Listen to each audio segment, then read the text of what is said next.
Hola a todas, bienvenidas a la octava sesión de tutorías de introducción al derecho.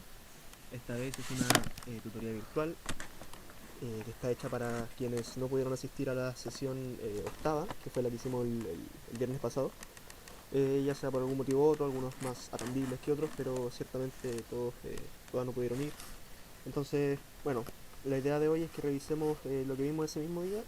Eh, Vamos a hacer más o menos la misma tutoría, un poco más rápido sí, para que no sea un video tan largo y tan latero.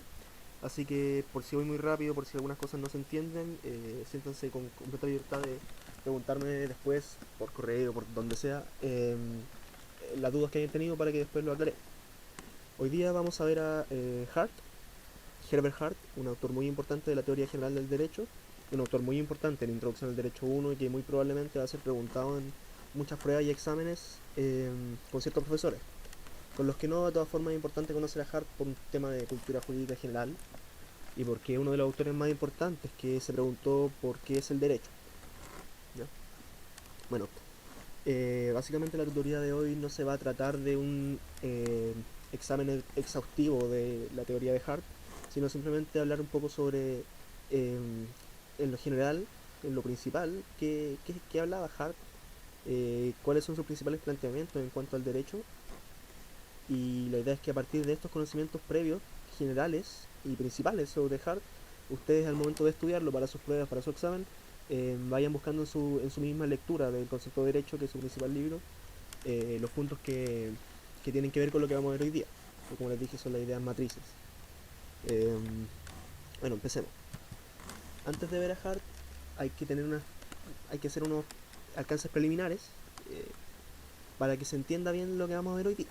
Ya, primero que nada, lo mencionamos también en la sesión anterior de Kelsen, y por tanto en el video anterior de Kelsen, eh, respecto a Joseph Raz, los cuatro criterios que él establece para analizar una teoría del derecho.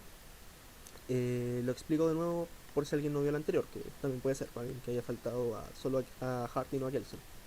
Bueno, Joseph Raz digo, es un autor, si no me equivoco, estadounidense, puedo equivocarme, discípulo de Hart, el cual lo vamos a revisar ahora solo, no vamos a revisar su teoría en sí, sino solo la forma en la que él eh, estructuró criterios para comparar a los diferentes autores que hablaron sobre la teoría general del derecho. Raz establece cuatro criterios mediante los cuales se puede entrar a revisar las teorías de estos autores más importantes como Kelsen, como Hart o como Dworkin y otros, y compararlos, sus sistemas jurídicos, sus estructuras sobre el fenómeno jurídico a partir de criterios comunes. Entonces él dice, a ver, tenemos cuatro teorías, por ejemplo, Hart, Kelsen, Dworkin, Bentham y Austin. Hay las cuatro principales teorías que se revisan en Intro 1. Tenemos estas cuatro teorías y las cuatro hablan en varios capítulos sobre lo que piensan sus autores sobre el derecho. Raz dice, ya, pero estas cuatro tienen puntos en comunes. Las cuatro hablan de eh, sobre la existencia de un sistema jurídico. Entonces se establece el criterio de existencia para evaluar qué habla cada autor respecto a ese criterio. Después sobre el otro criterio de identidad, de estructura, de contenido, etc. Son cuatro criterios que establece para poder comparar los sistemas, las teorías que establecen los autores sobre el sistema jurídico. Bueno, ¿y qué significan estos criterios? Primero, el de existencia se pregunta por cuándo un sistema normativo pasa a ser un sistema jurídico. De esta forma se diferencia un sistema jurídico de sistemas morales o de otro tipo de normas. Entonces, criterio de existencia, cuando un sistema normativo pasa a ser sistema jurídico. El criterio de identidad se refiere a cuando una norma pasa a ser parte de este sistema jurídico. Entonces, primero tenemos un sistema normativo que se convierte en sistema jurídico. Luego vemos qué normas forman parte de este sistema jurídico. Después, en el criterio de estructura, Raz se pregunta o establece un criterio para determinar eh, cuáles son los tipos de relaciones existentes entre estas normas parte del sistema jurídico. Entonces, de nuevo, en la existencia vemos qué sistemas normativos son parte del sistema jurídico, o qué sistema normativo se convierte en el sistema jurídico más bien. En el criterio de identidad vemos eh, qué normas se pertenecen a este sistema jurídico. En el criterio de estructura, las relaciones entre las normas que forman parte del sistema jurídico.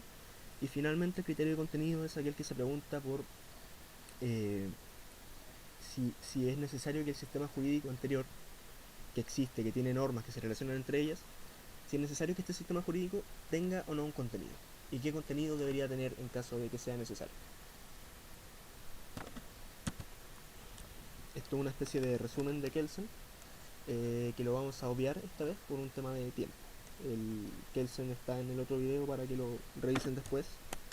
Y bueno, si no, le pueden poner pausa a esta imagen y ver lo más relevante.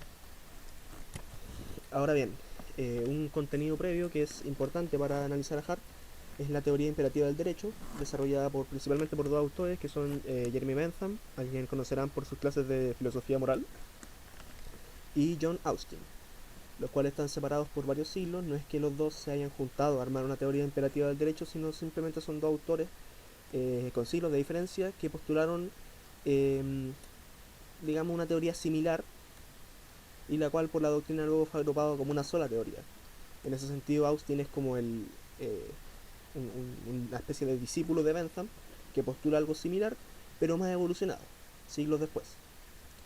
Bueno, lo importante, lo que deben tener en mente para la teoría imperativa del derecho, para comprenderle y para luego comprender a Hart, es que lo que Bentham y Austin ven en el derecho es que existe un soberano que hace, de quien emanan las normas, que las normas son mandatos, o sea que solo obligan a desarrollar una determinada conducta, y que también, bueno, obligan a desarrollar una determinada conducta y prohíben desarrollar otro tipo de conducta.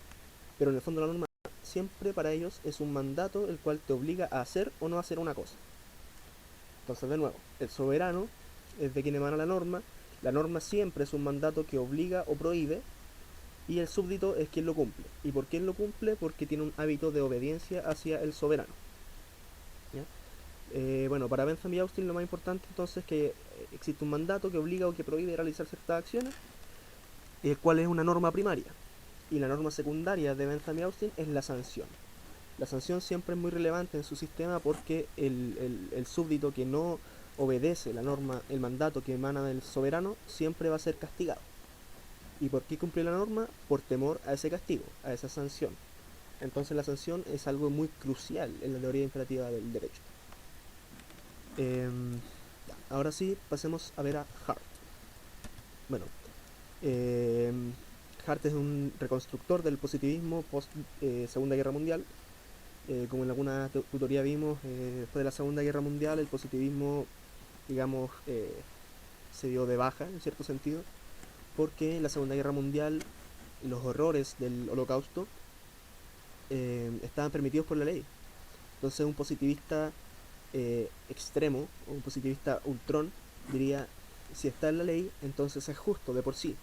Que como vimos también en alguna tutoría, eso tiene que ver más que nada con un positivismo ideológico. Se criticó mucho al positivismo después de la Segunda Guerra Mundial porque, como les dije, la matanza de judíos, el holocausto nazi, estaba en la ley, y por tanto, si estaba en la ley, para ciertos positivistas era justo. Pero es inentendible que sea justo la matanza de ciertos grupos de personas solo por su raza o por la razón que fuera. Entonces el positivismo se dio de baja después de la Segunda Guerra Mundial porque permitió esas atrocidades. Y Hart, en el año 61, cuando escribe el concepto de derecho, cuando lo publica, se ve como una especie de reconstructor de este positivismo que ya llevaba 15 años con bastante malas opiniones. Bueno, Hart es un positivista, pero es un positivista más moderado, más que Kelsen, más, con matices, que admite más matices. Pero aún así, como buen positivista, siempre va a postular la separación entre el derecho y la moral. Lo que Hart se pregunta principalmente es ¿qué es el derecho? Esa es la pregunta que cruza toda su teoría y lo que busca responder con el concepto de derecho. Lo que busca Hart es realizar un análisis más elaborado de la estructura definitiva de un sistema jurídico nacional, diferenciando el derecho de la coerción y de la moral, como tipos de fenómenos sociales distintos. Entonces, él distingue el derecho de la coerción y de la moral, son tres cosas completamente distintas. La coerción no es la característica distintiva del derecho, que es algo que diría Kelsen, para quien el derecho es un orden coactivo, de normas, como lo recordarán. Bueno, y también rivaliza con Ronald Dworkin, que es un autor que aparece un par de décadas después, y quien ataca al positivismo porque aparte de la ley, se basa mucho en los principios, pero eso quiero que lo veamos ya después, para el examen. Para empezar con Hart, bueno, hay que tomar en cuenta que es algo muy importante que está en el capítulo 5, si no me equivoco, del concepto de derecho, es su crítica a la teoría imperativa de Austin. Eh, como les dije al comienzo, los alcances preliminares, Bentham y Austin desarrollaron esta teoría imperativa con siglos de diferencia, y el autor en quien se basa Hart para criticar es Austin, no Bentham, pero aún así se entiende una crítica a la teoría imperativa en sí. Como les dije también, la teoría imperativa parte por la base de que los mandatos son órdenes respaldadas por amenazas, órdenes de un soberano que el súbdito eh, no contraviene por temor a esta amenaza de sanción. Sin embargo, Hart lo critica y dice de que es un modelo reduccionista. ¿Por qué? Porque no todas las normas tienen un rango imperativo o prohibitivo. Como les dije, para Austin, para la teoría imperativa, la norma es un mandato que solo obliga a hacer o no hacer una cosa. Te dice, tú, súbdito, debes cumplir con esta obligación, tú, súbdito, tienes prohibido realizar esta cosa. Y si bien Hart admite de que hay normas que tienen, digamos, eh,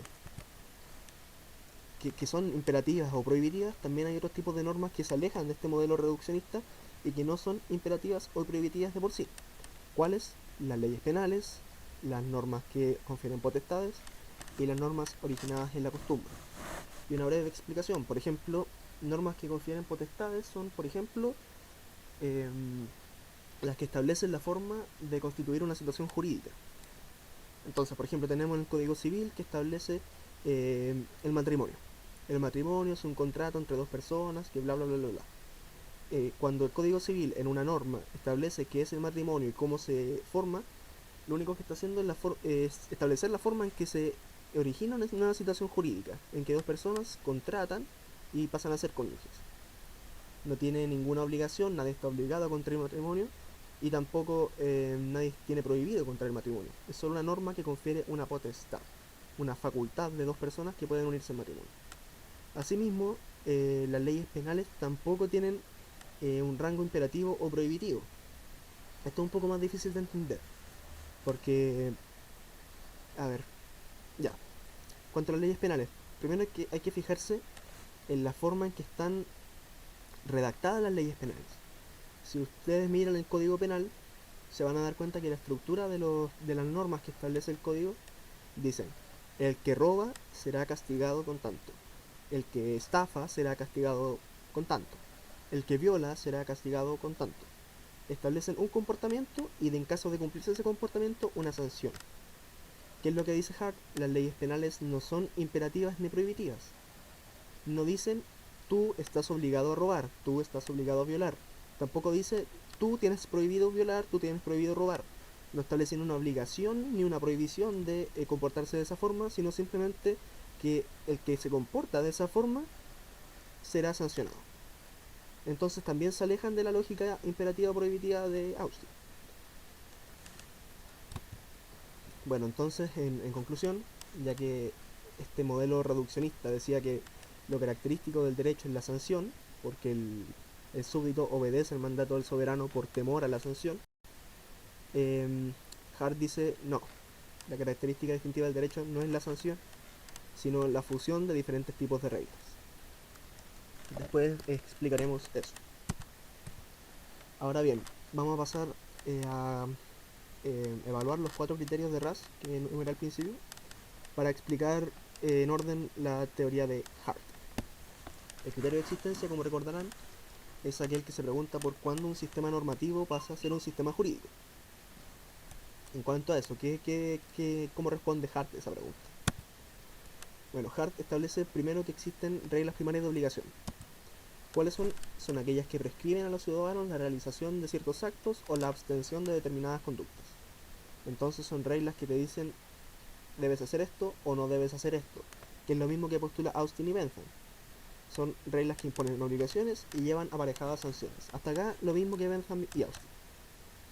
Sin embargo, Hart dice que si es que estuviéramos en el modelo de Austin, donde solo hay reglas primarias de obligación, donde solo hay normas imperativas o prohibitivas, una estructura así, sustentada solo en ese tipo de reglas, tiene tres defectos. Primero, falta de certeza jurídica. Segundo, carácter estático de las reglas, que no cambiarían con el tiempo. Y tercero, que existiría una difusa presión social que las haga cumplir, y por tanto serían ineficaces, no serían obedecidas o cumplidas. Entonces, ya que existen tres defectos de estructura, de una estructura sustentada en reglas primarias de obligación, y ojo con esto, de una estructura solo sustentadas en reglas primarias de obligación, la solución que encuentra Hart es complementar las reglas primarias de obligación con reglas secundarias. Entonces, las reglas primarias se ocupan de las acciones que los individuos deben o no deben hacer. Tú, individuo, debes hacer esto, tú, individuo, no debes hacer esto. Por el contrario, las reglas secundarias se ocupan de solucionar los defectos de una estructura organizada solo en torno a las reglas primarias. Y bueno, estas reglas secundarias entonces, primero, ante la falta de certeza que se origina en una estructura sustentada solo en reglas primarias, aparece la regla de reconocimiento. Ante el carácter estático de las normas primarias, aparece la regla de cambio. Y ante la difusa presión social que las hace ineficaces, la regla de adjudicación. ¿Qué son estas reglas? Lo veremos de inmediato. Ya. La regla de reconocimiento es aquella que identifica qué normas forman parte del sistema jurídico. O sea, es aquella norma que se encarga de responder la pregunta que hicimos al principio del criterio de identidad. ¿Qué normas forman parte del sistema jurídico y cuáles no? Con eso se subsana la falta de certeza de saber cuáles normas son jurídicas y cuáles no. Después, la regla de cambio es aquella que confiere potestades a los funcionarios y a los particulares para que introduzcan y deroguen normas. En el fondo son normas de competencia que permiten superar un carácter estático de las normas, que serían las mismas siempre en toda sociedad, en todo tiempo, y permitir que las normas se deroguen, se introduzcan nuevas normas o se modifiquen las mismas normas que están, de modo que el sistema jurídico vaya cambiando dinámicamente tal cual cambia la sociedad, que es algo propio de cada norma. En cuanto a la regla de adjudicación, son aquellas que establecen un procedimiento y además un funcionario que dirima claramente cuándo se infringe una norma y qué sanciones lleva aparejada la infracción de esa norma. Entonces, si se establece un procedimiento y un funcionario que dirima claramente cuándo se infringe una norma y qué sanción lleva aparejada, se estaría solucionando el tema de la difusa presión social, porque Hart decía, se podría hablar de que hay una presión social, de que te obliga a cumplir las reglas primarias, pero es bastante difusa y por tanto nadie las va a cumplir, va a ser ineficaz. La regla de adjudicación establece el procedimiento y el funcionario que establece cuándo se infringe la norma, qué sanción lleva aparejada, y con eso se va a hacer eficaz, porque se va a poder cumplir la norma. Entonces, recapitulando, un sistema sustentado solo en reglas primarias, como el sistema que ofrece Austin con su teoría imperativa, tendría tres defectos: la falta de certeza, el carácter estático de las normas y la difusa presión social que las hace ineficaces. La solución que Hart encuentra para solucionar estos defectos de la estructura sustentada en reglas primarias es complementarlas con reglas secundarias que permiten, en primer lugar, tener criterios para determinar qué normas forman parte del sistema jurídico. En segundo lugar, poder introducir, modificar y derogar las normas existentes en el sistema jurídico. Y en tercer lugar, establecer un procedimiento y un funcionario que establezca cuándo se infringen las normas y qué sanción llevaría aparejada su infracción. O sea, las reglas de reconocimiento, regla de cambio y regla de adjudicación, las reglas secundarias. Entonces, respondiendo al criterio de existencia, y hecho ya este alcance previo, ¿cuándo el sistema jurídico existe para Hart? Bueno, en primer lugar, cuando se unen las reglas primarias y las secundarias, y en segundo lugar, también es necesario dos cosas más. Primero, que las reglas de conducta válidas sean generalmente obedecidas por los individuos. Y en segundo lugar, que las reglas secundarias, o sea, las reglas de reconocimiento, de cambio y de adjudicación, sean efectivamente aceptadas por los funcionarios como pautas o modelos públicos y comunes de conducta oficial. Entonces, ¿cuándo existe el sistema jurídico? Cuando se dan estas tres condiciones. Primero, se da la relación entre las reglas primarias de obligación y las reglas secundarias que subsanan sus defectos. Las reglas son obedecidas por los individuos y las reglas son aceptadas por los funcionarios. Este último punto de los funcionarios tiene que ver con la idea de legitimidad. O sea, que los funcionarios piensan en los funcionarios como jueces, como los fiscales del Ministerio Público, etcétera, ¿no? Los integrantes del Poder Judicial en general, que estos funcionarios estén convencidos de lo que están haciendo, de que lo que están haciendo es correcto, ¿no? Y bueno, estos últimos dos puntos, la obediencia del individuo y que sean aceptadas por los funcionarios, nos lleva a distinguir que para Hart, dentro de una norma, se distinguen dos aspectos: el aspecto externo de la norma y el aspecto interno de la norma. El aspecto, externo, digo, establece por qué se obedecen las normas. El aspecto externo tiene que ver con que el ciudadano la obedece la regla. ¿Y por qué la obedece? No por temor a la sanción, como diría Austin, sino porque entiende que la norma es provechosa para la sociedad. Es una noción de conveniencia. El derecho es beneficioso, dice el ciudadano, y por esto lo voy a cumplir. Porque el ciudadano entiende de que el derecho siempre va a ser provechoso para la sociedad, que la sociedad está mejor con reglas que sin reglas. Por tanto, como es provechoso, él lo va a cumplir. Y esto tiene mucho que ver con que Hart, si bien postula la separación entre el derecho y la moral, Hart establece de que el derecho sí debe tener un contenido. Y sobre eso vamos a volver al final, pero el derecho debe tener un contenido. ¿Por qué? Porque el ciudadano obedece la regla si es que cree que el derecho es provechoso, si es que siente que es conveniente para la sociedad. Entonces, si tiene un contenido malo, si permite matar a los judíos, si no tiene contenido el derecho, eh, el ciudadano va a sentir que no es provechoso y por tanto no va a obedecer las normas. No va a sentir que es conveniente para la sociedad la existencia de un sistema jurídico que, como en la Segunda Guerra Mundial, permitía matar a judíos y realizar un holocausto, ¿no? El derecho debe tener un contenido y el ciudadano va a obedecer la norma cuando la siente provechosa, conveniente. Entonces ese es el aspecto externo de las normas. ¿Por qué se obedecen las normas? Porque el ciudadano la siente conveniente. No por temor a la sanción coactiva, sino por conveniencia. En cuanto al aspecto interno de la norma, se refiere a la actuación de los funcionarios del sistema. Entonces tenemos una norma cualquiera, por ejemplo la que hablamos antes, una ley penal. Dice, el que roba será sancionado con tanto, tanto, tanto. El aspecto externo de la norma es la parte de la norma que va hacia el ciudadano y le dice, el que roba va a ser penado con esto. Ojo ciudadano, el que roba va a ser penado con esto, así que no te obliga a robar, no te prohíbe robar, pero te dice que el que roba va a ser sancionado. El ciudadano va a obedecer esa norma, ¿por qué? Por conveniencia, porque entiende que la existencia de esa norma es provechosa para la sociedad. Y esa misma norma también va dirigida hacia el funcionario, pero en un aspecto interno que establece, oye funcionario, si alguien roba, tú estás obligado a sancionar. ¿Se entiende? La norma va dirigida hacia el ciudadano y hacia el funcionario de manera distinta.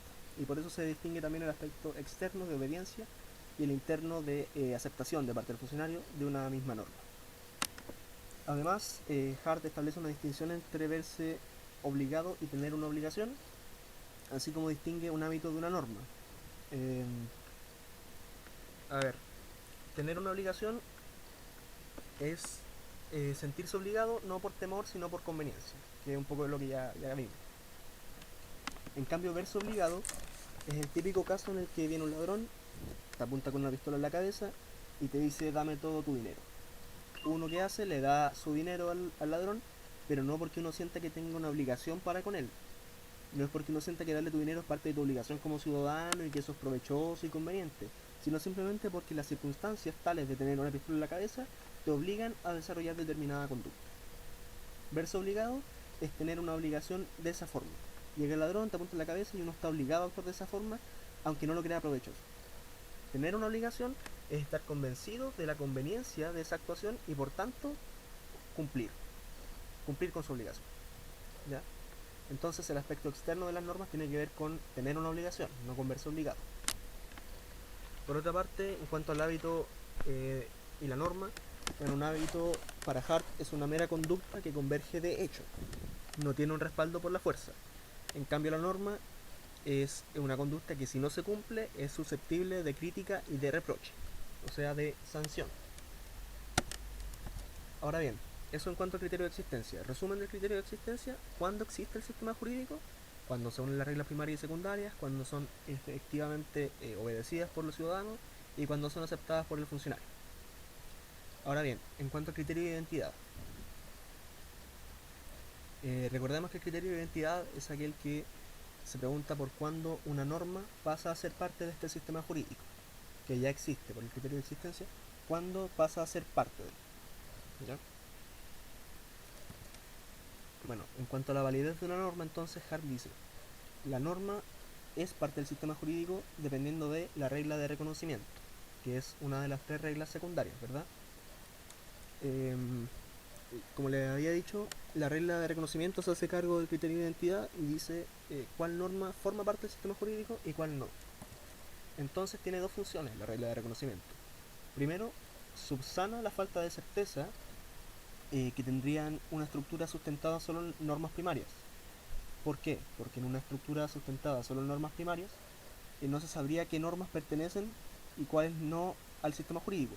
Todas las normas serían obligaciones, todas las normas serían prohibiciones, pero no podríamos distinguir si esta obligación o esta prohibición es jurídica o es una obligación o prohibición moral, de trato social, religiosa, etc. La regla de reconocimiento aparece para subsanar esta falta de certeza y para decirte claramente: esta norma es jurídica, esta norma no es jurídica. Por otro lado, la regla de reconocimiento suministra los criterios para determinar la validez de las normas del sistema. Establece los criterios según los cuales una norma pasa a formar parte del sistema jurídico y según la cual una norma no forma parte del sistema jurídico. Entonces, una norma es válida dependiendo de los criterios de la regla de reconocimiento. Y bueno, tanto hablamos de esta regla de reconocimiento, eh, ¿dónde está? ¿Verdad? ¿Dónde está la regla de reconocimiento? Eh, para Hart, la regla de reconocimiento, que subsana la falta de certeza y que además determina el criterio según lo cual una norma es válida y forma parte del sistema jurídico, es una norma que forma parte del derecho positivo, que está en la ley. Por el contrario, por ejemplo, Kelsen establece que la norma fundante básica eh, es una norma metajurídica, es una construcción doctrinal que está por sobre la ley y que nunca la vas a encontrar en un texto legal. Hart lo diferencia, dice: no, la regla de reconocimiento está en la ley, está en el derecho positivo.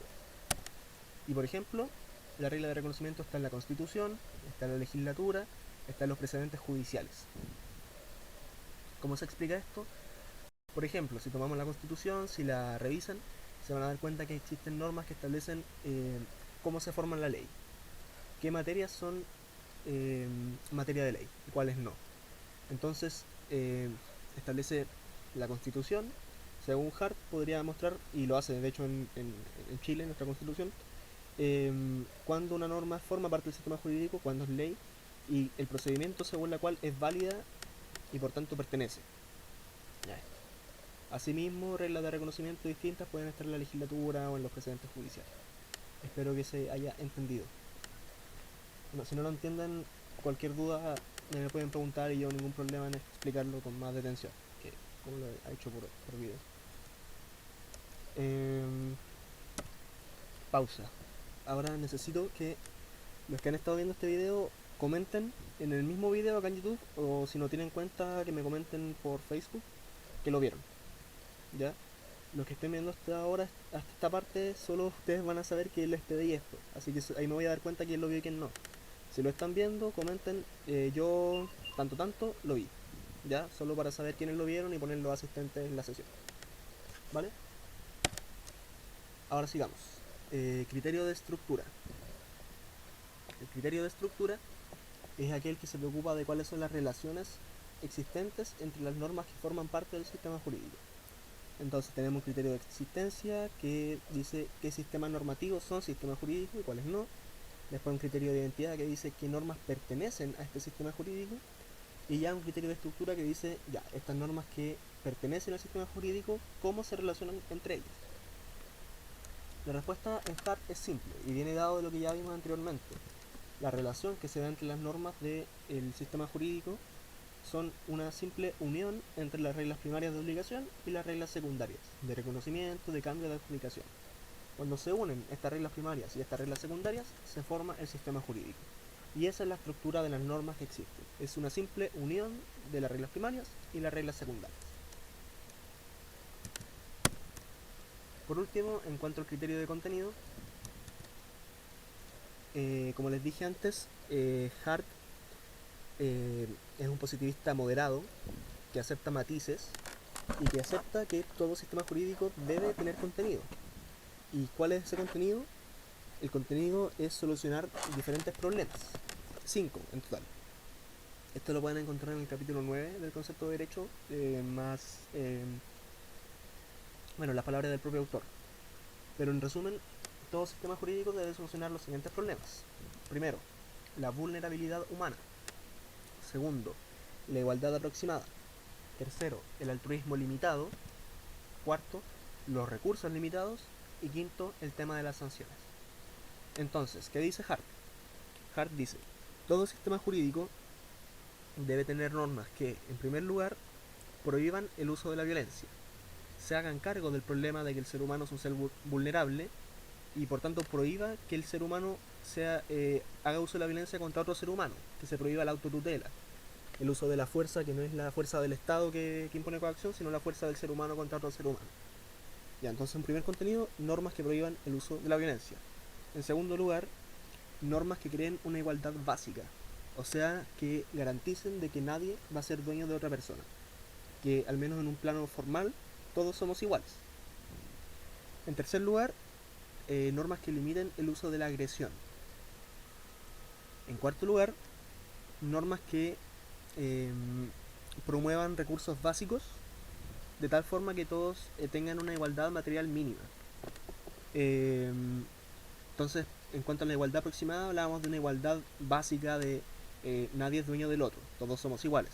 En cuanto a los recursos limitados, es otro tipo de igualdad, una igualdad material mínima, que todos partamos de una misma base en cuanto a lo material, por ejemplo, mediante subsidios. Las normas de subsidios, por ejemplo, establecen de que todos, por ejemplo, tengamos una vivienda, es una norma que establece un tipo de igualdad material mínima, de tal forma de que todos tengamos una pequeña vivienda y podamos vivir con cierta dignidad, ¿no? Eso es un ejemplo de una norma con contenido que resuelve el problema de los recursos limitados. Entonces, recapitulando, las normas deben tener contenido para Hart, contenido que prohíba el uso de la violencia, que creen una igualdad básica, una igualdad material mínima, que prohíban el uso de la agresión. Y además, las normas deben tener un contenido en cuanto a las sanciones, deben tener sanciones. Para Hart no es la sanción lo más relevante del sistema jurídico, porque para él lo más relevante es la fusión de reglas, ¿verdad? Regla primaria y regla secundaria. Pero sin embargo reconoce que todo sistema debe tener sanciones, pero no por una idea de coerción, no por una idea de obligar al súbdito, sino al contrario como una idea de garantizar que los sujetos que cumplen las normas no sean afectados por aquellos sujetos que no las cumplen. La sanción para Hart está hecha para que el ciudadano que sí cumple las normas, que sí obedece por una noción de conveniencia, no se vea afectado en sus derechos por aquel por aquel rufián que decide vivir al margen del sistema jurídico y no cumplirla y que actúa fuera de la ley. Podría darse que el que actúa fuera de la ley, digamos, limita los derechos o vulnera los derechos de alguien que sí vive cumpliendo las reglas.